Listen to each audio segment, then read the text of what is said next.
Nah, ini kita nyalakan saja ya teman-teman, ini kita pasang lagi, kita coba, kita colokin apakah mampu memutar atau tidak. Ternyata ini memutar dan bagus sekali ya teman-teman. Oke, ikuti terus channel saya, bagaimana sih caranya kok ini bisa normal kembali. Ikuti video saya.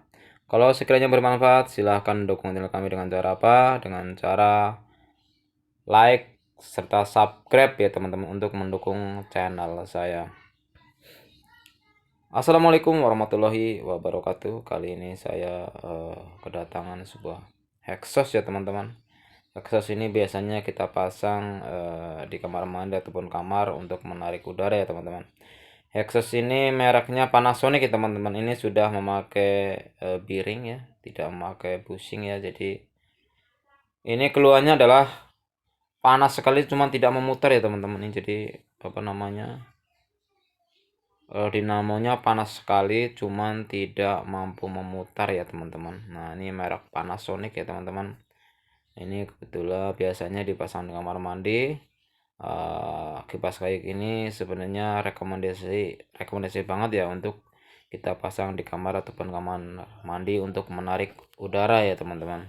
Ini sangat-sangat awet sekali karena dia sudah memakai bearing ya teman-teman ya. Ini sudah memakai bearing. Keluhannya adalah ini diputar sama tangan ini sangat ringan sekali, tetapi dia tidak mau memutar ya teman-teman. Kita coba, akan kita bongkar kenapa ini bisa hanya panas saja ya teman-teman, hanya panas saja, tetapi padahal diputar sangat ringan dengan tangan gitu. Kenapa ini tidak bisa memutar ya teman-teman. Oke teman-teman, kita bongkar saja ini. Ini adalah proses pembongkaran. Kita akan mencoba mengecek ya. Ini mengecek kapasitor. Apakah ini di kapasitor ini masih gulungannya normal atau tidak? Karena memang ada beberapa kemungkinan untuk kasus kayak gini. Biasanya kalau masih panas berarti emang dia untuk gulungan gitu. Kadang-kadang ada yang putus ataupun bisa kasusnya kayak gitu teman-teman. Ini untuk itu kita pastikan dulu, kita mengecek dengan multi tester ya teman-teman, apakah normal atau tidak gulungannya ya teman-teman. Nah, ini kita cek dulu ya teman-teman. Oke, ternyata ini masih normal ya teman-teman. Ini kebetulan ini multi tester saya kurang bagus, cuman bisa untuk mengetahui apakah ini masih bagus atau tidak itu dengan cara menempelkan satu dengan yang lainnya ya teman. Berarti kalau dia nyambung berarti kumparannya dia masih nyambung, tidak putus. Yang ini juga kita coba dulu yang ke arus ini. Kalau di sini dia nyambung, berarti dipastikan kumparannya masih bagus dan kita bisa untuk mencari penyebab kenapa ini tidak dapat memutarnya. Nah, ini ternyata masih bagus ya teman-teman. Ternyata masih bagus dan normal. Oke, setelah kita bongkar ya teman-teman. Nah, kita bongkar. Putarannya juga ringan. Ini kebetulan juga memakai memakai bukan bushing lahar ya teman-teman. Ini pakai lahar, memang masih bagus dan dapat dipastikan. Kalau menurut saya ini kita akan mengganti kapasitor saja ya teman-teman. Sebenarnya kalau sekali ini biasanya itu kalau dia memakai bearingnya itu udah longgar ya teman-teman. Jadi cuman ini dia memakai bearing ya, maksudnya bukan memakai bushing. Jadi ini saya rasa ini masih bagus dan kita akan coba mengganti daripada kapasitor tersebut ya. Apakah dia akan normal kembali atau tidak? Karena untuk kumparan serta piringnya ini masih bagus sekali. Jadi walaupun udah bertahun-tahun ya nih teman-teman, nih memang sangat awet sekali. Kita coba mungkin kapasitornya yang sudah rusak ya teman-teman. Nah, ini kan kita ganti dengan yang baru ya kapasitornya ya teman-teman.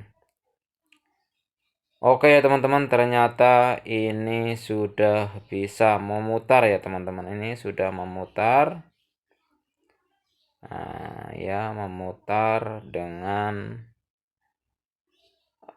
cepat ya teman-teman. Ini kita pegang sama tangan aja dia tidak kuat tangannya ya teman-teman, cuman di kamera emang kelihatannya pelan ya teman-teman, cuman ini sudah sangat cepat. Oke, untuk lebih jelasnya ya teman-teman, kita coba kita pasang baling-balingnya ya, untuk mengetahui seberapa kuat putarannya, ini apakah sudah normal atau belum. Nah, ini kita pasang saja.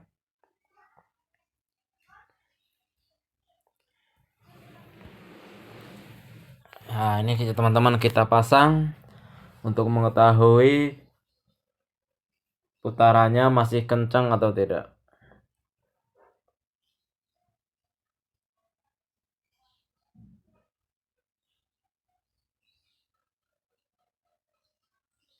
Nah, ini kita coba ya teman-teman, kita coba.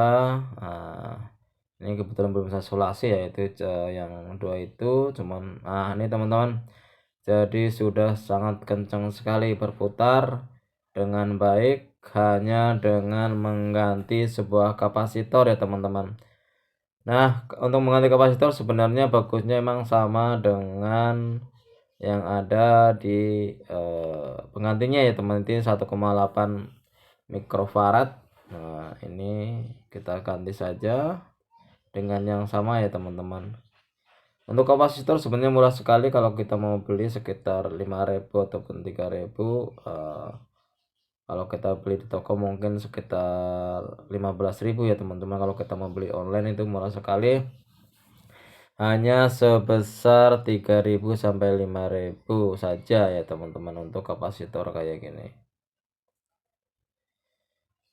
Nah, ini untuk lebih amannya ya kita coba lagi ya. Nah, kita solasi. Nah, ini memastikan saja apakah emang perputarannya sudah normal atau belum ya. Ini kita coba sekali lagi, berputar dengan baik ataupun tidak ya. Nah, ini kita coba kita nyalakan lagi ya teman-teman. Nah, kita colokin. Nah, ternyata kencang sekali ya teman-teman, itu sampai tertarik dan ini berputar dengan baik. Oke teman-teman, itu saja dari saya. Akhir kata, wassalamualaikum warahmatullahi wabarakatuh.